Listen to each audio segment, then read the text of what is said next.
તો એ 18 લક્ષણ નરસિંહ મહેતા બતાવે છે. પર દુખે ઉપકાર કરે તોય, પર દુખે ઉપકાર કરે તોય, મન અભિમાન આણે રે. વૈષ્ણવજન તો તેને કહીએ, જે પીડ પરાઈ જાણે રે. પર દુખે ઉપકાર કરે પણ મન અભિમાન ના આણે રે. ગામમાં કોઈક વ્યક્તિ દુખી હોય, ગામમાં નાના માણસને ત્યાં દીકરીના લગ્નનું ટાણું આવ્યું હોય અને એ સમયે એક તેલનો ડબ્બો મૂકી આવે ને કોઈને ખબર ન પડે, એને વૈષ્ણવ કહેવાય વાલા, એને વૈષ્ણવ કહેવાય. અને પાછો એને મદદ કરે પણ પાછું એનું અભિમાન ન હોય. એને સકળ લોકમાં સૌને વંદે,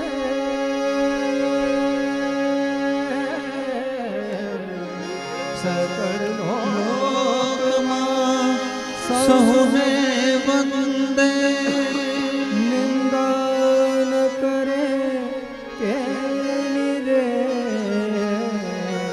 વાચ કાચ નિશ્ચલ રાખે, વાચ કાચ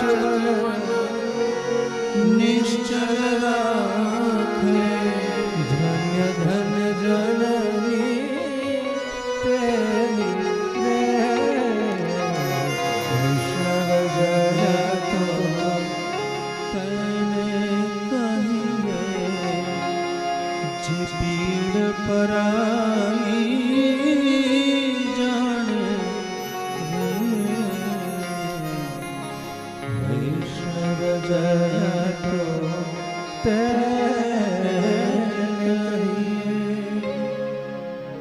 એને જ વૈષ્ણવ કહેવાય જે બીજાના દુખે દુખી થાય.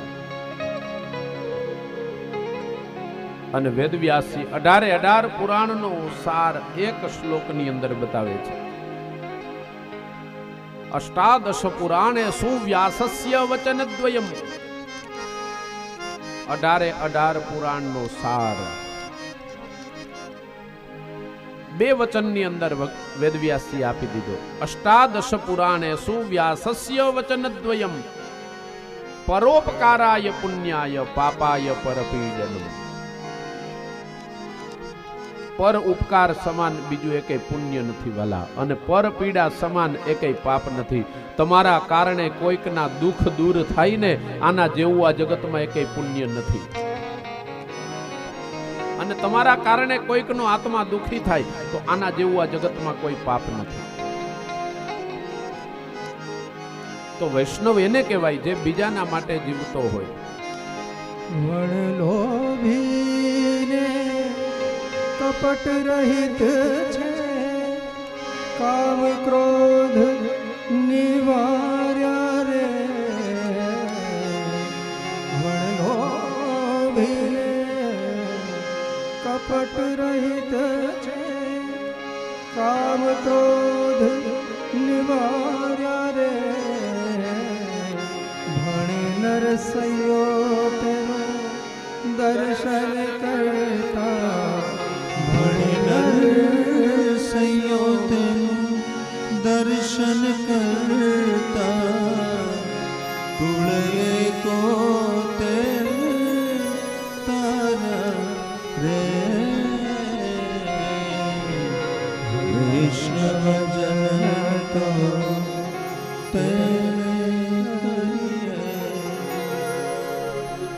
વૈષ્ણવ એને જ કહેવાય જે બીજાને માટે જીવતા હોય.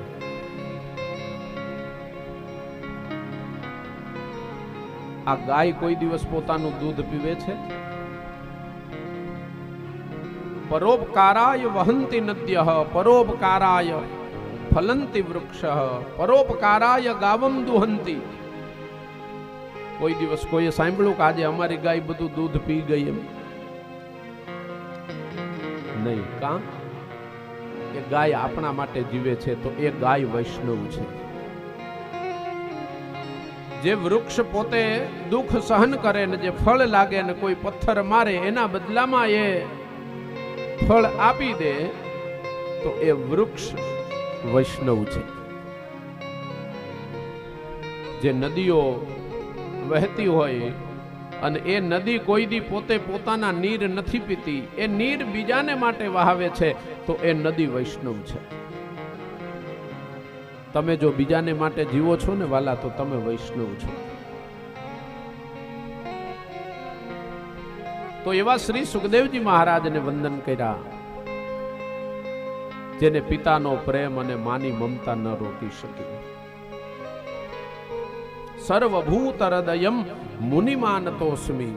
શ્રી સુખદેવજી મહારાજને વંદન કર્યા, અહીંયા ગુરુને વંદન કર્યા છે. ગુરુનું હોવું એ જીવનની અંદર અનિવાર્ય છે. ધ્યાન દેના. પ્રભુની કૃપા પ્રભુ ત્યારે જ મળે જો મને ને તમને સદગુરુ મળશે તો. પણ સદગુરુ કેવા ધારણ કરવા જોઈએ? સદગુરુ કેવા હોવા જોઈએ? તો સદગુરુ તો એવા હોવા જોઈએ જે મને ને તમને સાચું કે, સારું ન કે. ઘણી વાર છે ને આપણને ગુરુ એવા બહુ ગમે જે આપણને રૂડું મનાવ્યા કરે. પણ સદગુરુ તો એ હોવા જોઈએ જે સાચું કે. રામચરિત માનસમાં તુલસીદાસજી સુંદરકાંડમાં કહે છે, સચિવ વૈદ ગુરુ તીન પ્રિય બોલહી ભૈયાસ. સચિવ એટલે મંત્રી. મંત્રી છે ને રૂડું મનાવે એવા ન હોવા જોઈએ. આપણાથી નજીકનો વ્યક્તિ જે હોય ને એ આપણને સારું લાગે ને એવું બોલે એવો ન હોવો જોઈએ. આપણા સતત વખાણ જ કર્યા કરે ને એવાથી નજીક ન રહેવું. સચિવ એટલે મંત્રી. રાજાના મંત્રી હોય ને એ મંત્રીઓએ રાજાને સાચું કહેવું જોઈએ. એક રાજા એક વખત સવારીમાં નીકળ્યા અને એમાં રસ્તામાં એક 60-70 વર્ષના માજી એ ભારાને નીચે મૂકી અને વિસામો કરતા હતા. અને એમાં એ માજીએ રાજાને આવતા જોયા. હવે એને ખબર નહીં કે આ રાજા છે, એટલે માજીએ રાજાને કીધું કે ભાઈ આ જે ભારો છે ને એ માથા ઉપર ચડાવી દો ને. એટલે રાજાએ એ ભારો માજીના માથા ઉપર ચડાવી દીધો અને પછી રાજાએ પોતાના જે મંત્રી હતા ને એને પૂછ્યું કે કેમ, મારી અંદર જરાય મોટાઈ છે? હું રાજા હોવા છતાં જો માથે ભારો ચડાવી દીધો ને ત્યારે મંત્રીએ કીધું કે રાજાએ ભારા ચડાવવાના ન હોય, રાજાએ ભારા ઉતારવાના હોય. સમજાય છે? રાજાએ ભાર છે ને એ ચડાવવાના ન હોય. અરે રાજા, તમારા રાજ્યની અંદર આજ 80 વર્ષે જો આ માજીને કામ કરવું પડતું હોય તો ધૂળ પડી તમારા જીવનમાં. તમારા રાજ્યમાં આ 80 વર્ષે કામ કરવું પડે છે. તો તમારે આ ભારા ચડાવવાના ન હોય, તમારે આ ભારા ઉતારવાના હોય. એટલે પછી તો રાજાએ નક્કી કર્યું કે હવે 60 વર્ષ પછીની જે ઉંમર હોય ને એમાં એમણે પેન્શનની સુવિધા ચાલુ કરી દીધી, વરખાસન ચાલુ કરી દીધું. તો ત્યાં મંત્રીએ વાહ કરી હોત તો એમાં રાજાનું કલ્યાણ નહોતું, રાજાનું સારું ન થાત એમાં. પણ મંત્રીએ સાચી વાત કરી. તો સચિવ વૈદ પણ એવા હોવા જોઈએ. ડોક્ટર છે ને એ કડવી જ દવા આપે, મીઠી ન આપે. ડોક્ટર જે દવા આપે ને એ કડવી જ હોય, મીઠી ન હોય. અને જો મીઠી દવા આપે ને તો કેવું થાય ખબર? દર્દી ન જાય ને દર્દય ન જાય. દર 3 દીએ પડીકી લેવા જવું પડે. સચિવ વૈદ ગુરુ પણ એવા હોવા જોઈએ જે તમને સારું ન કહે પણ સાચું કહે. પણ આજે આપણે કરુણાની સાથે કહેવું પડે કે આપણે ગુરુને બહુ માનીએ પણ ગુરુનું કાંઈ ન માનતા હોય. ગુરુને બહુ માનીએ પણ ગુરુ નું કઈ ન માનતા હોય, ગુરુ કે ને એ પ્રમાણે કઈ ન કરીએ.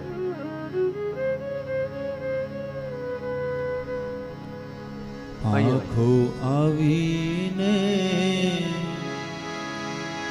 એ ઈયળ લાગ્યું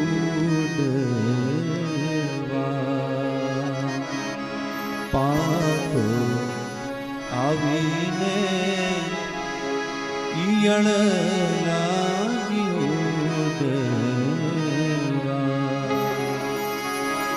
એ થયો એને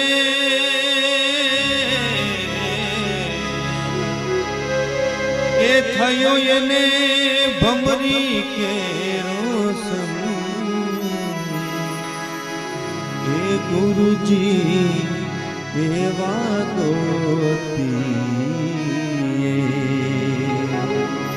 સદગુરુજી એવા ગોતી ચંદન સેવતા વિષધર થાય હિમણા ચંદન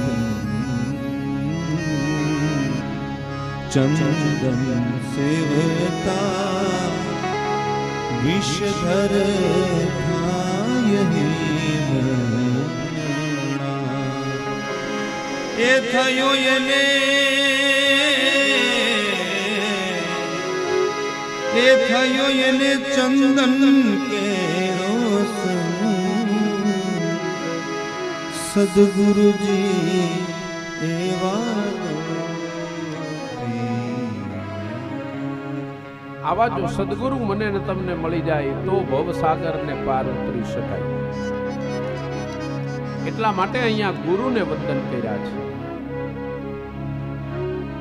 અને ત્યારબાદ શૌનકાદિ ઋષિઓ સુત પુરાણિક ઋષિને નૈમિષારણ્યની અંદર પ્રશ્ન પૂછે છે. નૈમિષે સૂતમાસીન મભિવાદ્ય મહામતિમ કથામૃતરસાસ્વાદ કુશલ શૌનકો બ્રવીત. પવિત્ર નૈમિષારણ્યની અંદર શૌનકાદિ ઋષિઓ સુત પુરાણિક ઋષિને પ્રશ્ન પૂછે છે. નૈમિષારણ્યમાં અનેક ઋષિઓ મળે છે. નૈમિષારણ્ય એટલે શું? આપણે બધી કથાના પ્રારંભમાં સાંભળીએ. સત્યનારાયણની કથા સાંભળો ને તો એમાંય આ આવે નૈમિષારણ્ય. એકદા નારદો યોગી પરાનુગ્રહ કાંક્ષયા પર્યટાન વિવિધાન લોકા મર્ત્ય લોકમુપાગતા. એકદા નૈમિષારણ્યે ઋષયઃ શૌનકાદયઃ પ્રપુચ્છર મુનયઃ સર્વે સૂતમ પૌરાણિકમ ખલુ. તો જ્યાં જ્યાં કથાની શરૂઆત થાય ત્યાં નૈમિષારણ્ય પહેલા આવે. આ નૈમિષારણ્ય એટલે શું? નૈમિષારણ્ય એટલે એક એવી ભૂમિકા કે જ્યાં નિમેષ માત્ર પણ આપણું મન ચંચલ નથી થતું. એવી ભૂમિકાનું નામ છે નૈમિષારણ્ય. નિમેષ એટલે આંખનો પલકારો મારીએ એને નિમેષ કહેવાય. એટલી વાર પણ આપણું મન ચલિત ન થાય. એક વખત સુત પુરાણિક આદિ ઋષિઓએ ભગવાનને પ્રશ્ન પૂછ્યો કે અમને કોઈ તમે એવી ભૂમિકા બતાવો, એવી ભૂમિ બતાવો કે જ્યાં બેસીને અમે તમારું તપ કરી શકીએ, ત્યાં બેસીને અમે જપ કરી શકીએ, ત્યાં બેસીને અમે તમારો યજ્ઞ કરી શકીએ. ત્યારે ભગવાને કહ્યું કે હું આ મારા મનોમય ચક્રને વહેતું કરું છું અને આ મારું મનોમય ચક્ર જ્યાં સ્થિર થાય ત્યાં જઈને તમે તપ કરજો. અને ભગવાને એ મનોમય ચક્રને વહેતું કર્યું અને એ મનોમય ચક્ર જ્યાં સ્થિર થયું એ ભૂમિકાનું નામ નૈમિષારણ્ય. આપણું મન જ્યાં સ્થિર થાય. બાકી તો મનને સ્થિર કરવું ને બહુ અઘરું છે. આપણે કથામાં હોઈએ પણ મન ઘેરે જઈને બેસે.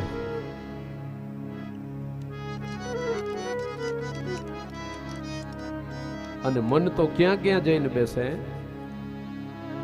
મન અમેરિકા જઈ આવે, આફ્રિકા જઈ આવે. મનની તો વાયુ કરતાય ગતિ વધારે છે, પવન કરતા એની ગતિ વધારે. તો મન જ્યાં સ્થિર થાય ત્યાં જ આનંદ આવે. આપણે કથામાં બેસીએ પણ આપણું મન કથામાં ન હોય. તો એક એવી ભૂમિકા કે જ્યાં આપણું મન સ્થિર થાય, એ ભૂમિકાનું નામ છે નૈમિષારણ્ય. એ નૈમિષારણ્યની અંદર શૌનકાદિ ઋષિઓ શુદ્ધ પુરાણિક ઋષિને પ્રશ્ન પૂછે છે. અજ્ઞાનધ્વાંત વિધ્વંસ કોટિ સૂર્ય સમપ્રભ સૂતાખ્યાહિ કથાસારમ મમ કર્ણરસાયણમ. હે ગુરુદેવ, અમને એવી કથા સંભળાવો જે અજ્ઞાન રૂપી અંધકારનો નાશ કરવા વાળી હોય, અને જે કથા અમારા કાનનું સાચું રસાયણ છે. ધ્યાન દેના, કાનનું સાચું રસાયણ ભગવાનની કથા છે. હંમેશા ભગવાનની પાસે એ જ માગવું, હે હરિ મારી ઉપર તું એવી કૃપા કરજે કે આ કાન દ્વારા હંમેશા હું તમારી કથા સાંભળું, હું તમારા ચરિત્રો સાંભળું, હું તમારું નામ સાંભળું. આ દેશના ઋષિઓએ પણ એ જ માંગ્યું છે. તમે કોઈ યજ્ઞ યાગાદી કરો ને, કઈ પૂજા કરો, સત્યનારાયણની પૂજા કરો, યજ્ઞ કરો, અને એની અંદર બ્રાહ્મણ દેવતા આવશે, એટલે બ્રાહ્મણ આવીને પેલો મંત્ર આ બોલશે, જેને ભદ્ર સૂક્ત કહેવાય છે. ભદ્રં કર્ણેર્ભિઃ શ્રેણુયામ દેવા ભદ્રં પશ્યેમાક્ષભિર્જજત્રાઃ સ્થિરૈરંગૈસ્તુષ્ટુવાગુંસસ્તનુ નિર્વ્યસેમહિદેવહિતં જદાયુઃ. આ દેશના ઋષિઓએ એ જ માંગ્યું છે. ભદ્રં કર્ણૈર્ભિઃ, આ કાન દ્વારા હંમેશા ભદ્ર એટલે અમે કલ્યાણકારી સાંભળીએ. ભદ્રમ પશ્યે, ભદ્ર એટલે કલ્યાણ, કલ્યાણકારી જ જોઈએ. પણ આપણે ત્યાં તો બ્રાહ્મણ આવે છે, એ બ્રાહ્મણના મંત્ર કોઈક દીક સાંભળીએ તો ખબર પડે કે શું બોલે છે, એની પાછળનો ભાવ શું છે. તો કાનનું સાચું રસાયણ છે એ ભગવાનની કથા છે. એવી કથા હવે અમને સંભળાવો. ભક્તિ જ્ઞાન વિરાગાપ્તો વિવેકો વર્ધતે મહાન માયા મોહ નિરાસશ્ચ વૈષ્ણવૈઃ ક્રિયતે કથમ. જેના દ્વારા ભક્તિ જ્ઞાન અને વૈરાગ્યની વૃદ્ધિ થાય એવી કથા હવે અમને સંભળાવો. ત્યારે શુદ્ધ પુરાણિક ઋષિ શૌનકાદિ ઋષિઓને કહે છે, પ્રીતિ શૌનક ચિત્તે તે યતો વચમી વિચાર્ય ચ સર્વ સિદ્ધાંત નિષ્પન્નમ સંસાર ભયનાશનમ. મને તમારી અંદર પ્રીતિ છે. જો ગુરુને શિષ્યની ઉપર જ્યારે પ્રીતિ થાય ને, એટલે ગુરુ છે ને જ્ઞાનના બધા ભંડાર ખોલી નાખે. શુદ્ધ પુરાણિક ઋષિ શૌનકાદિ ઋષિઓને કહે છે કે મને તમારી અંદર પ્રીતિ છે. પ્રીતિ શૌનક ચિત્તેષુ.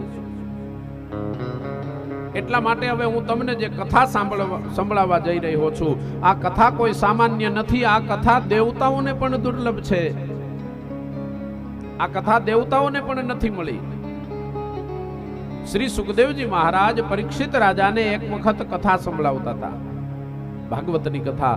અને એ વખતે દેવતાઓ ત્યાં અમૃતનો કુંભ લઈને આવ્યા અને દેવતાઓએ સુખદેવજી મહારાજને કીધું કે સુખદેવજી મહારાજ, અમે તમને આ અમૃત આપીએ અને એના બદલામાં તમે આ ભાગવત કથા છે અમને આપી દો, અમને સંભળાવો. પરીક્ષિતને નહીં, માત્ર અમને જ સંભળાવો. આ જે વૃત્તિ છે ને એને રાક્ષસી વૃત્તિ કહેવાય, આને આસુરી વૃત્તિ કહેવાય. કથાનો વિનિમય કરવા માટે આવ્યા છે, કથાનો સોદો કરવા આવ્યા છે, કથાને ખરીદવા આવ્યા છે. પણ કથાને ખરીદી ન શકાય, કથાને ખરીદી ન શકાય. ઘણા લોકો એવું માને કે અમે કથાને ખરીદી લઈએ ને કથાકારને ખરીદી લઈએ, પણ કથાને ખરીદી ન શકાય. કથા તો કરુણાથી મળે છે, કિંમતથી કથા નહીં મળે. ધ્યાન દેના. તમે એમ માનો કે અમે કિંમત ચૂકવી દઈએ એટલે આપણને કથા મળે, ના. કથા કરુણાથી મળે છે. દેવતાઓ આવીને જો ન્યાય એમનેમ બેસી જાય ને તો વાંધો નથી. ત્યાં કઈ મંડપમાં મનાઈ ન હોય. અહીંયા કઈ બાર બોર્ડ માર્યું છે કે ભાઈ 25 રૂપિયા ટિકિટ રાખી છે કથામાં જવું હોય એને, આ કે ના તો ગયો.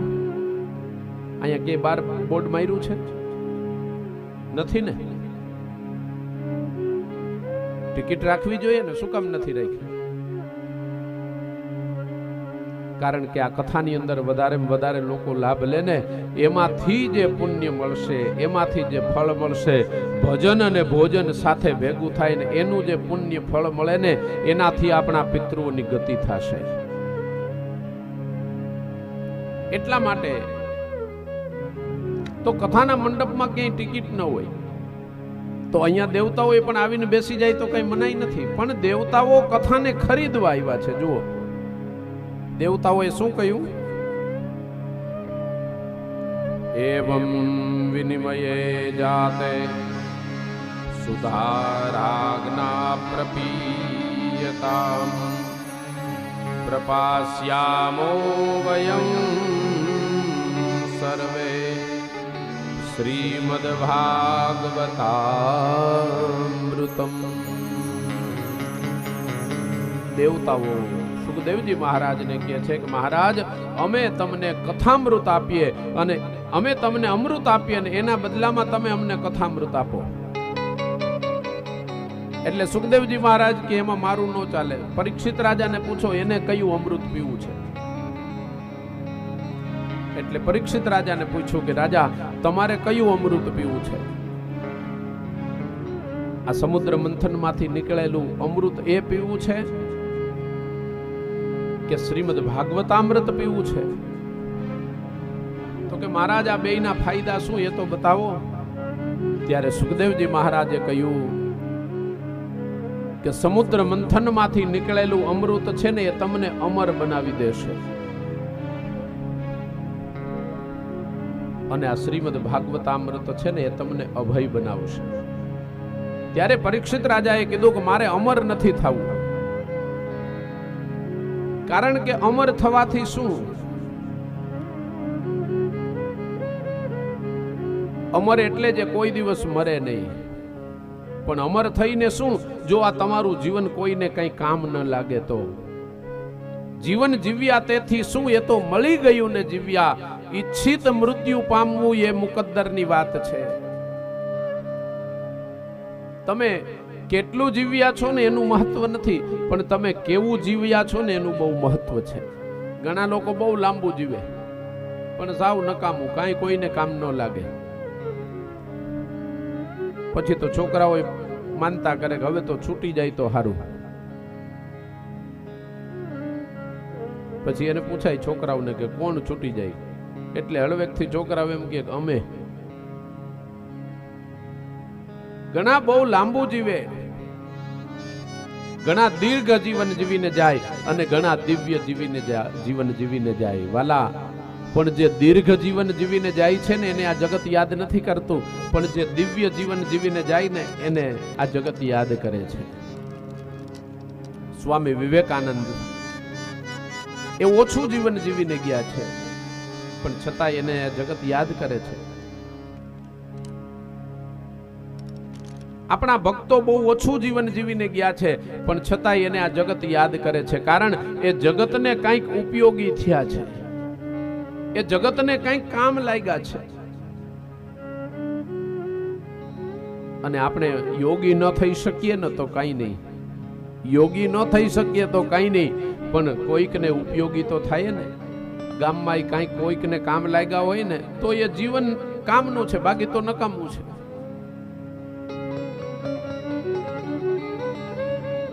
એટલે પરીક્ષિત રાજાએ કહ્યું કે ગુરુદેવ, મારે અમર નથી બનવું, મારે અભય બનવું છે.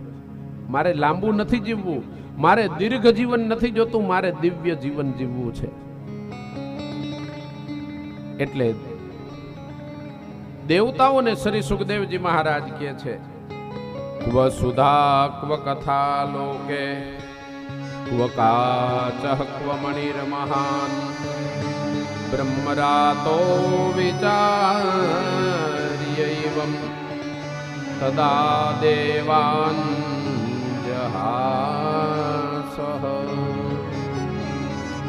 આ શ્રીમદ ભાગવતજીના શ્લોક છે. આવા 18,000 શ્લોક છે, અને આવા શ્લોક ગવાય ને તો એમાં આનંદ આવે. શ્લોક ગવાવવા જોઈએ, શ્લોક બોલાવવા જોઈએ. આજકાલ વિદ્વાનોને બહુ ચિંતા છે, કથાનું રૂપ બદલાઈ ગયું છે. કથામાં 3 કલાક બેસો ને તોય કથા જ ન આવે. 3 કલાક કથામાં બેસો ને તોય કથા સાંભળવા ન મળે. નકરું સંગીત જ ચાલતું હોય, નકરા ભજન ને એ જ ચાલતું હોય, કથા ક્યાંય સાંભળવા જ ન મળે. આપણે વિચારવું પડે કે આ ઓર્કેસ્ટ્રામાં આવ્યા છીએ, કથામાં આવ્યા છે. જો સંગીત જરૂરી છે, સંગીત જોઈએ, પણ આપણો મુખ્ય હેતુ કથા છે. કથામાં સંગીત હોય, સંગીતમાં કથા ન હોય. કથાની અંદર સંગીત જરૂરી છે. તમે આયુર્વેદિક દવા લેવા જાઓ એટલે વૈદ હશે ને એ તમને કડવા ઓહડિયા આપે ને, કડવી દવા આપે ને, એટલે સાથે એમ કે ભાઈ આમાં ભેગું મધ ચાટજો, એટલે કે આ દવા છે ને કડવી ન લાગે. પણ પછી દવાની હારે મધ લેવાય, પણ પછી દવા હાવ ઘટી જાય ને મધ વધી જાય તો સમજાય છે? દવા સાવ ઘટી જાય અને નકરું મધ જ વધી જાય તો પછી કફ થઈ જાય. કથાનું પણ કંઈક આવું જ છે. કથા સાંભળવા જ ન મળે અને નકરું સંગીત જ ચાલતું હોય તો. કથાના એક એક શ્લોકનો મહિમા છે. ભાગવતજીમાં 18,000 શ્લોક છે, અને ધ્યાન દેના આ શ્લોકોનું જો પાઠ થશે અને એનું જો અધ્યયન થશે તો એનાથી પિતૃઓનો ઉદ્ધાર થાય છે. અહીંયા સુખદેવજી મહારાજ પરીક્ષિત રાજાને કહે છે કે હે રાજા, તમારે કયું અમૃત પીવું છે? ત્યારે પરીક્ષિત રાજાએ કહ્યું કે મારે ભાગવતામૃત પીવું છે. મારે સમુદ્ર મંથનમાંથી નીકળેલું અમૃત નથી પીવું. અને ત્યારે સુખદેવજી મહારાજ દેવતાઓને કહે છે, હે દેવતાઓ, તમે અનઅધિકારી છો, તમને આ કથામૃત નહીં મળે, અને તમારું જે અમૃત લઈને આવ્યા છો ને એ તો કાચનો ટુકડો છે. ક્વ સુધા ક્વ કથા લોકે ક્વ કાચઃ ક્વ મણિર મહાન. કથાની સામે તમારું જે સમુદ્ર મંથન માંથી નીકળેલું અમૃત છે એ કાચનો ટુકડો છે, અને અમારા ભગવાનની કથા છે ને એ મણી છે. અને મણીના બદલામાં, કાચના ટુકડાના બદલામાં ક્યાંય મળી ન મળે. અહીંયા દેવતાઓને પણ આ કથા દુર્લભ છે. દેવતાઓને પણ આ કથા ન મળી. તો હવે જરા વિચાર કરો કે હું ને તમે કેટલા ભાગ્યશાળી છીએ કે આપણને આ કથા મળી રહી છે. એક વખત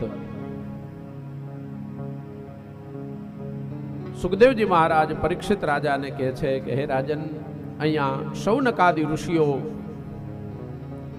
સુતપુરાણિક ઋષિને પ્રશ્ન પૂછી રહ્યા છે અને સુત પુરાણિક ઋષિ શૌનકાદિ ઋષિઓને નૈમિષારણ્યની અંદર કથા સંભળાવે છે. એક વખત બદ્રિકાશ્રમની અંદર સનત કુમારો અને નારદજીનો સમાગમ થયો. નારદજી મળ્યા એટલે સનત કુમારોએ તેને પ્રશ્ન પૂછ્યો કે હે નારદજી, તમે આજ કેમ ચિંતિત છો? તમે કેમ આજે દુખી છો? તમારા મુખ ઉપર કેમ આજે ચિંતા દેખાય છે?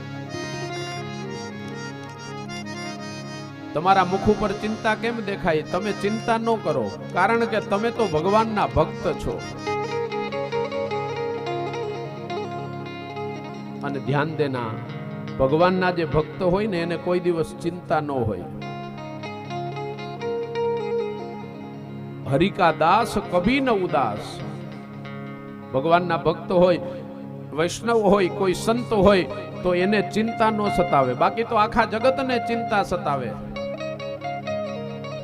ફિકર સબકો ખા ગઈ, ફિકર સબકા પીર, ફિકર કી ફાકી કરે તાકા નામ ફકીર. આખું જગત ચિંતામાં ઘેરાયેલું હોય, આખા જગતને ચિંતા થતી હોય,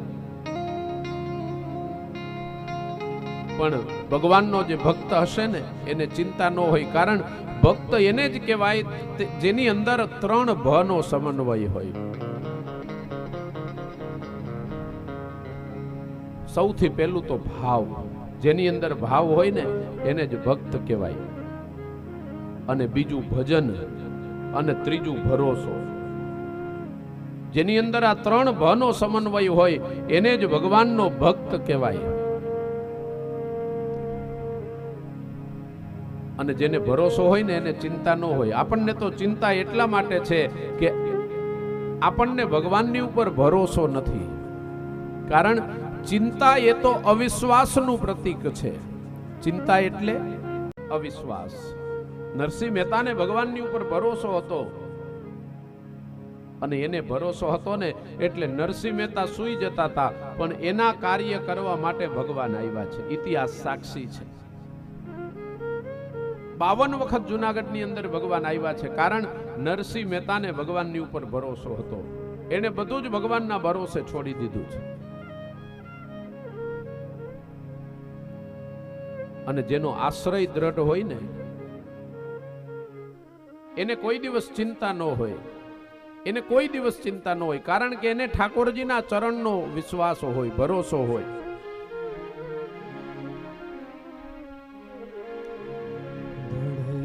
ચરણ કેરો ભરોસો, દૃઢ ચરણ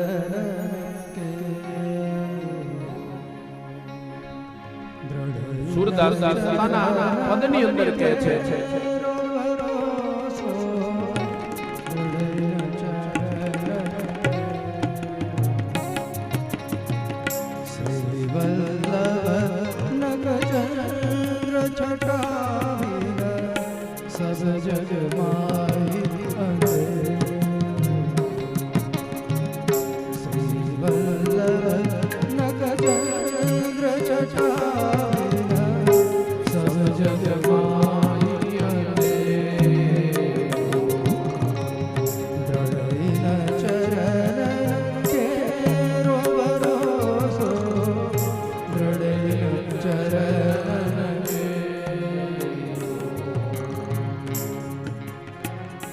વૈષ્ણવો આશ્રયનું પદ બોલતા હોય. દ્રઢ ઈન ચરણ ન કેરો ભરોસો. પ્રભુ અમને તો તમારા ચરણારવિંદનો ભરોસો છે. અને જેને ભગવાનની ઉપર ભરોસો હોય ને વાલા, એના એક પણ કાર્ય આ જગતની અંદર અધૂરા નથી રહ્યા હો. અને કલિયુગની અંદર ભગવાનનો આશ્રય રાખજો, ભગવાનનો આ ચરણનો ભરોસો રાખજો, આશ્રય રાખજો, એટલે કોઈ દિવસ તમારા કોઈ કાર્ય અધૂરા નહીં રહે. તો આશ્રયનો મહિમા છે.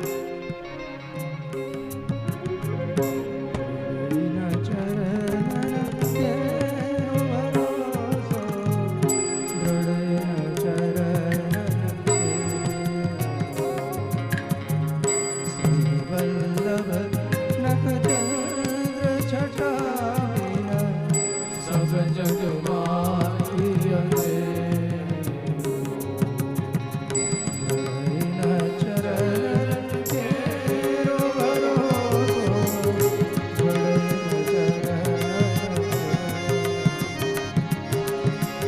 દ્રઢ ચરણ કેરો ભરોસો દ્રઢ ચરણ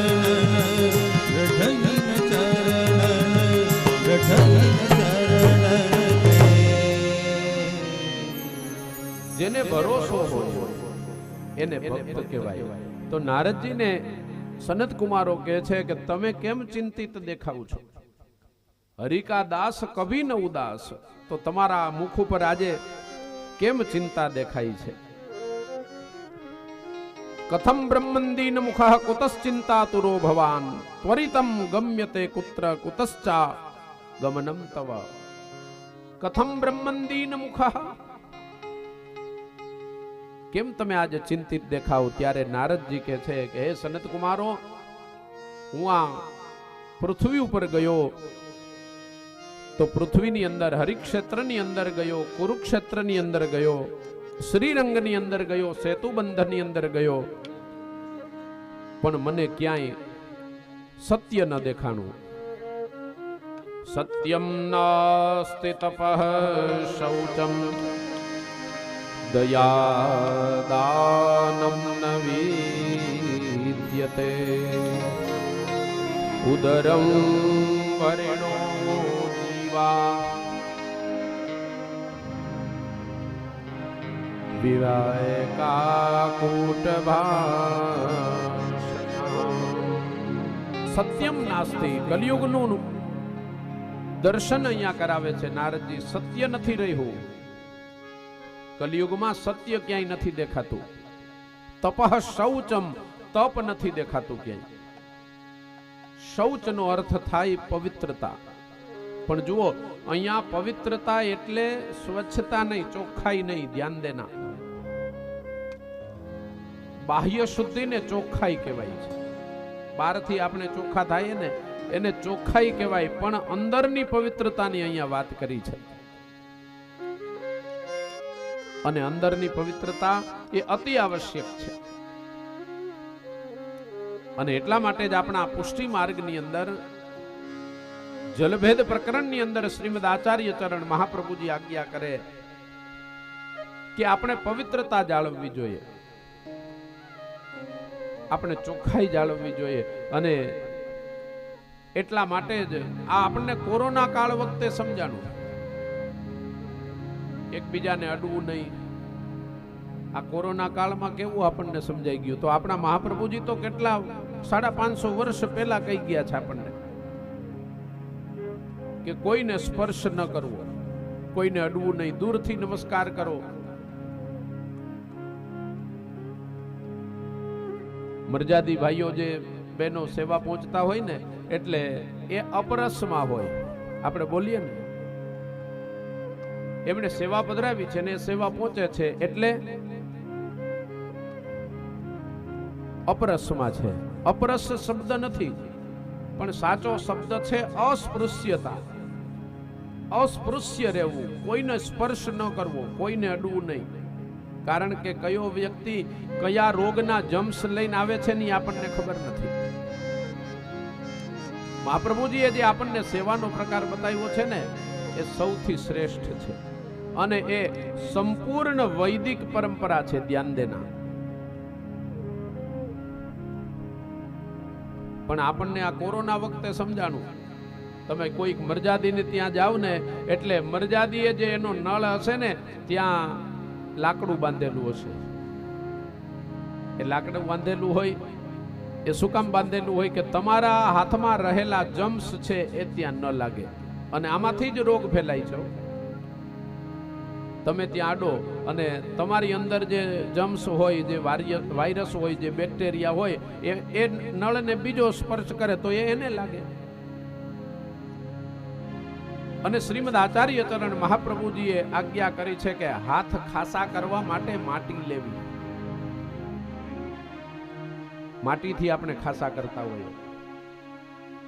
અત્યારે વિજ્ઞાને સ્વીકાર્યું, તમે કદાચ કોઈ સાબુથી હાથ ધોવો, તમે કોઈ હેન્ડવોશથી હાથ ધોવો તો એની અંદર બેક્ટેરિયા જમ્સ મરતા નથી. અત્યારે વિજ્ઞાને સ્વીકાર્યું કે કાળી માટીની અંદર એકમાં જ એવી તાકાત છે કે એનાથી તમે હાથ ધોવો ને એટલે તમારા હાથમાં રહેલા જમ્સ બેક્ટેરિયા મરી જાય છે. અને આપણો તો સેવાનો કેવો પ્રકાર છે. હવે તો એમાંય ઘણી છૂટછાટ આપી દીધી છે. બાકી પહેલા તો કૂવાનું જ જલ ચાલે સેવામાં, બીજું ક્યાંયનું જલ ન ચાલે. અને સામગ્રી સિદ્ધ કરવા માટે, સામગ્રી બનાવવા માટે એ અગ્નિમાં જ બનાવવી પડે, ગેસમાં છૂટ ન હોય. પણ છતાંય એ વૈષ્ણવો ભાઈઓ બહેનો મરજાદીઓ છે ને સેવા પહોંચતા હોય. આ મહાપ્રભુજીની મેંડ છે, મહાપ્રભુજીનો સિદ્ધાંત છે. તો કલિયુગની અંદર સત્યમ નાસ્તિ તપઃ શૌચમ દયાદાનમ ન વિદ્યતે. આ કલિયુગનું લક્ષણ છે. સત્ય નથી, તપ નથી, શૌચ એટલે પવિત્રતા નથી, દયા નથી. જુઓ, દયા વાણીમાં હોય. આપણે જતા હોય ને રસ્તામાં કોઈકનું એક્સિડન્ટ જોઈએ એટલે આપણે શું કહીએ, ઓહો. પણ આપણે ત્યાં જઈને એને મદદરૂપ નહીં થાય. એનો અર્થ એ છે કે એ જે દયા છે એ માત્ર વાણીની છે. દાનમ ન વિદ્યતે. કલિયુગની અંદર દાન રહ્યું નથી. તો તમે કહેશો કે મહારાજ અમે તો કેટલું બધું દાન કરીએ છીએ, પણ અત્યારે જે દાન કરીએ છીએ ને એ દાન કીર્તિ દાન છે. ધ્યાન દેના. અત્યારે દાન દઈએ શા માટે દઈએ છીએ? આપણું નામ મોટું થાય એટલા માટે. એને કીર્તિ દાન કહેવાય. દયા દાનમ ન વિદ્યતે ઉદરમ ભરીણો જીવા વરાકા કૂટ વાસિનઃ. આવા કલિયુગની અંદર જીવને દુખી થતા જોયા. અને નારદજીએ આવા જીવને જોયા ને એટલે નારદજીને ચિંતા થઈ કે ઓહો, આ કલિયુગના જીવની આવી દુર્દશા. ભગવાને જે જીવને અહીંયા મોકલા એની આવી પરિસ્થિતિ. અને નારદજીને ત્યારે વધારે ચિંતા થઈ જ્યારે એમણે તીર્થની અંદર પણ શાંતિ ન જોઈ. જો વ્યક્તિ છે ને એ શાંતિ ગોતવા માટે તીર્થમાં જાય છે. આપણે એમ કહીએ ને કે ભાઈ આ બધી જવાબદારી પૂરી થઈ જાય ને પછી તીર્થ યાત્રા કરી લેવી છે. કેમ? તો કે ત્યાં આપણને નિરાત મળે, આપણને આરામ મળે. પણ હવે તીર્થમાં શાંતિ ન હોય તો શું કરવું? નારદજી અનેક એવા તીર્થની અંદર ગયા અને નારદજી કહે છે કે હું જ્યારે યમુનાજીના કિનારે પહોંચ્યો તો યમુનાજીના કિનારે મેં એક કૌતુક જોયું, એક દ્રશ્ય જોયું. યમુનાજીના કિનારે એક યુવાન સ્ત્રી સૂતા છે અને એમની ગોદમાં બે વૃદ્ધ પુરુષો સૂતા છે. એ બે વૃદ્ધ પુરુષોને સૂતા જોયા અને હું જ્યારે એમની પાસેથી પસાર થયો એટલે એ યુવતીએ, એ સ્ત્રીએ મને કહ્યું, ભો ભો સાધો ક્ષણમ તિષ્ઠ મચ્ચિંતામપિ નાશય દર્શનમ તવ લોકસ્ય સર્વથા અગહરં પરમ. ભો ભો સાધો ક્ષણમ તિષ્ઠ. એ સાધુ પુરુષ તમે એક ક્ષણ માટે ઉભા રહો. ત્યાં એમ નથી કીધું કે 1 કલાક મારી સાથે વાત કરો, પણ એક ક્ષણ માટે તમે ઉભા રહો. કારણ કે સાધુ પુરુષોની સાથે વિતાવેલી એક ક્ષણ વાલા તમારા જીવનને બદલી નાખશે. જો સાચા અર્થની અંદર સાધુ પુરુષોનો, કોઈ વૈષ્ણવોનો, કોઈ મહાપુરુષોનો સંગ થાય ને એટલે એ તમારા ભાગ્યને બદલી નાખે. એક ક્ષણ માટે પણ. અને આ સાધુ પુરુષોનો ક્ષણ આપણને સંયોગ ક્યારે મળે? જ્યારે આપણા ભાગ્યનું ઉદય થાય ત્યારે જ આવા કોઈ સાધુ પુરુષોનો, કોઈ વૈષ્ણવોનો આપણને સંગ થાય. સાહેલી મોરી આવા ભાગ્યને મળ્યો છે સાધુ રે પુરુષ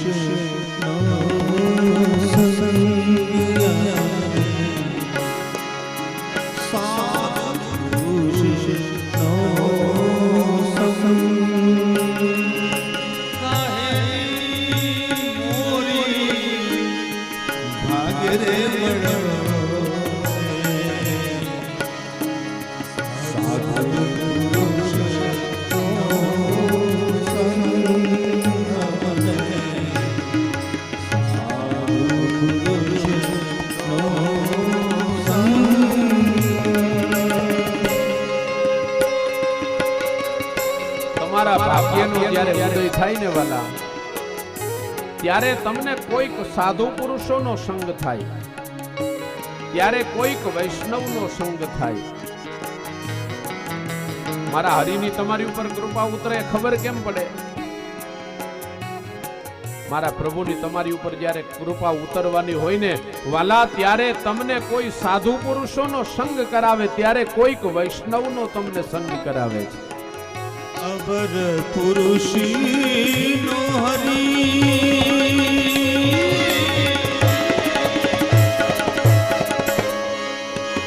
સંગડો ન કરીએ હરી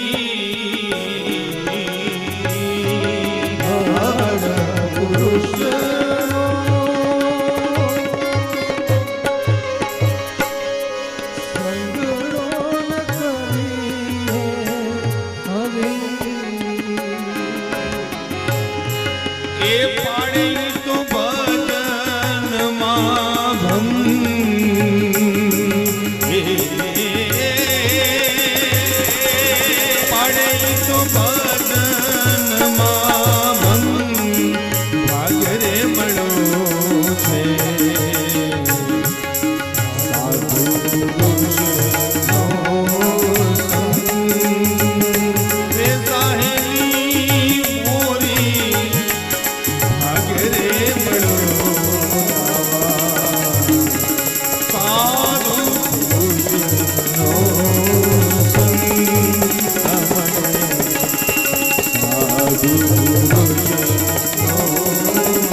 ભોગવશે થઈને ભોરી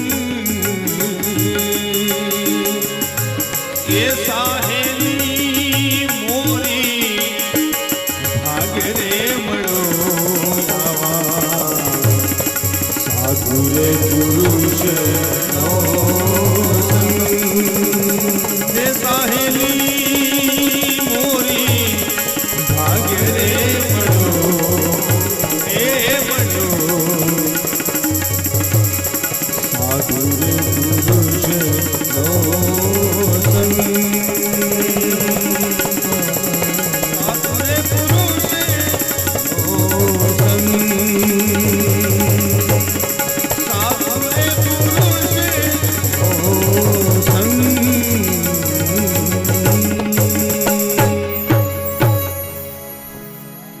સાધુ પુરુષ, તમે એક ક્ષણ માટે ઊભા રહો, કારણ કે તમારી સાથે વિતાવેલી એક ક્ષણ મારા ભાગ્યને બદલી નાખશે. સાધુ પુરુષોની સાથે તમે સાચા અર્થમાં જો સત્સંગ કરો ને એટલે વાલા તમારું જીવન બદલાઈ જાય, તમારા જીવનને એક નવો વળાંક મળી જાય, નવી દિશા મળી જાય. અને એટલા માટે હું હંમેશા કથાની અંદર કહું કે સાધુ પુરુષોની ક્ષણ અને અન્નનો કણ આ બેય મૂલ્યવાન છે. સાધુ પુરુષોની એક એક ક્ષણનો મૂલ્ય છે, મહિમા છે. એની ક્ષણ બગાડાય નહીં અને અન્નનો કણ બગાડાય નહીં. આજે આ કથામાં આવ્યા છો ને તો એક સંકલ્પ કરજો કે તમે જમવા બેસો ને જેટલું જોઈએ ને એટલું જ થાળીમાં લેજો. અહીંયા પણ પ્રસાદની વ્યવસ્થા છે, જેટલા લોકો આવે બધાને માટે પ્રસાદ છે. અને અહીંયા તમે જમશો ને એ સામાન્ય ભોજન નથી વાલા, એ પ્રસાદ છે. અને આમે કાયમી માટે તમે જે જમો છો એ ભગવાનનો પ્રસાદ છે. અને ધ્યાન દેના, તમે જેટલા અન્નનો બગાડ કરો છો ને એટલું અન્ન મેળવવા માટે માણસ છે ને તરસે છે. અને એમાં આ જ્યારથી બુફે આવ્યું છે ને, આ બુફે આવ્યા પછી તો બહુ બગાડ થાય છે. ક્યારેક એવા રાજ્યની અંદર જઈને જોજો અન્નનો કેટલો મહિમા છે. તમે જેટલો અન્નનો બગાડ કરો છો ને એટલું અન્ન મેળવવા માટે લોકો પોતાના દેહનો વેપાર કરે છે. અમુક રાજ્યો એવા છે ત્યાં દેહનો વેપાર થાય છે, એટલું અન્ન પણ મળતું નથી. અને બીજી વાત કે તમે જે અન્ન જમો છો, તમે તો બધા ખેડૂત છો એટલે તમને ખબર હોય કે એ અન્નને પકાવવા માટે ખેડૂતની કેટલી મહેનત પડેલી છે. મહિનાની કડકડતી ઠંડી હોય અને એમાં આપણને ધાબળાની બહાર આંગળી કાઢવી ન ગમે. અને એવા કડકડતી ઠંડીની અંદર મહિનામાં એ ખેડૂતનો દીકરો વાડીની વચ્ચે પાણીમાં ઊભો રહીને પાણી વાળતો હોય, એની કેટલી મહેનત હશે. અને તમે જે અન્નને બગાડ કરો છો ને એ અન્નનો નથી બગાડ કરતા, એ ખેડૂતનું અપમાન કરી રહ્યા છો. એ ખેડૂતનું અપમાન છે. ખેડૂતની મહેનત પડેલી છે. વૈશાખ મહિનાનો ધગધગતો તાપ હોય અને એની અંદર આપણે બપોર વચ્ચે કે બહાર ન નીકળીએ. કેમ? તો કે તાપ લાગે. પણ જરાક પૂછો તો ખરા ઓલા ખેડૂતને, ઈ બપોરે 2 વાગે એ ધગધગતા તાપમાં વાડીએ ઊભા હોય ને ખેતી કરતા હોય, તો એ અન્નને પકાવવા માટે એને કેટલો પુરુષાર્થ કર્યો છે. તો અન્નનો કણ અને સાધુ પુરુષોની ક્ષણ એનો ક્યારેય બગાડ ન કરવો. કારણ કે સાધુ પુરુષોની સાથે તમે લૌકિક વાતો કરો, વૈષ્ણવોની સાથે તમે લૌકિક વાતો કરો ને એટલે એનું ભજન છૂટી જાય છે. કુંભનદાસજી આપણા અષ્ટસખાની અંદર કુંભનદાસજી થઈ ગયા. એ સિકરીની અંદર હતા રાજસ્થાનમાં. અને કુંભનદાસજી સરસ કીર્તન કરતા અને એવા સરસ કીર્તન બોલે. કુંભનદાસજી કીર્તન કરે ને એટલે ઠાકોરજી એની સામે રમતા હોય, એની સાથે વેણે વાતો કરે, એવા કીર્તન કરે કુંભનદાસજી. અને એમાં ત્યાંના જે રાજા હતા ને એને ખબર પડી કે કુંભનદાસજી કીર્તન કરે છે, બહુ સરસ કીર્તન ગાય છે. એટલે રાજાએ કુંભનદાસજીને બોલાવ્યા અને કહ્યું કે તમે 2 કીર્તન ગાઓ ને. એટલે કુંભનદાસજીએ 2 કીર્તન ગાયા. અને કુંભનદાસજીને પછી રાજાએ પૂછ્યું કે તમારા કીર્તનથી હું બહુ પ્રસન્ન થયો છું, તમારા કીર્તનથી હું બહુ રાજી થયો છું, તો બોલો એના બદલામાં હું તમને શું આપું? તમે જે કહો એ આપું. અરે તમે જો કહો ને તો તમને સિકરીનું રાજ્ય આપી દઉં. ત્યારે કુંભનદાસજીએ કહ્યું, ભક્તન કો કહા સિકરી સે કામ. ભક્તને સિકરીથી શું કામ છે? અને રાજા, તમે જો મારી ઉપર પ્રસન્ન થયા હોય, તમે જો મારી ઉપર રાજી થયા હોય અને મને કંઈક આપવા માંગતા હોય ને તો રાજા એક કૃપા કરો, મને ક્યારેય હવે પાછા બોલાવતા નહીં. મને હવે પાછો બોલાવતા નહીં ક્યારેય. કેમ? આવન જાવન પનિહા તૂટે, બિસરત હે હરિનામ. આગન જાવન પનિહા તૂટે વિસરત હે હરિના. આ આવવામાં અને જાવામાં ભજન છૂટી જાય છે, ભગવાનનું નામ છૂટી જાય છે. આવન જાવન પનિહા તૂટે બિસરત હે હરિ કો નામ. રાજા આ ભજન છૂટી જાય છે, માટે હવે કોઈ દિવસ મને બોલાવતા નહીં. તો સાધુ પુરુષોની એક એક ક્ષણ બહુ મૂલ્યવાન છે.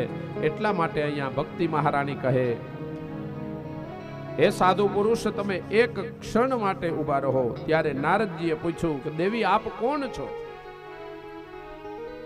ત્યારે ભક્તિ મહારાણી કહે છે, અહમ ભક્તિ રીતિખ્યાતા કિમૌ મે તનયૌ મતૌ જ્ઞાન વૈરાગ્ય નામાનૌ કાલયોગેન જરજરૌ. અહમ ભક્તિ રીતિખ્યાતા, મારું નામ છે ભક્તિ મહારાણી.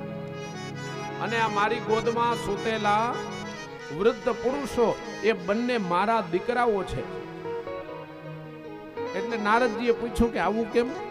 પ્રકૃતિનો નિયમ છે કે માં વૃદ્ધ હોય અને દીકરાઓ યુવાન હોય, એ તો પ્રકૃતિ છે.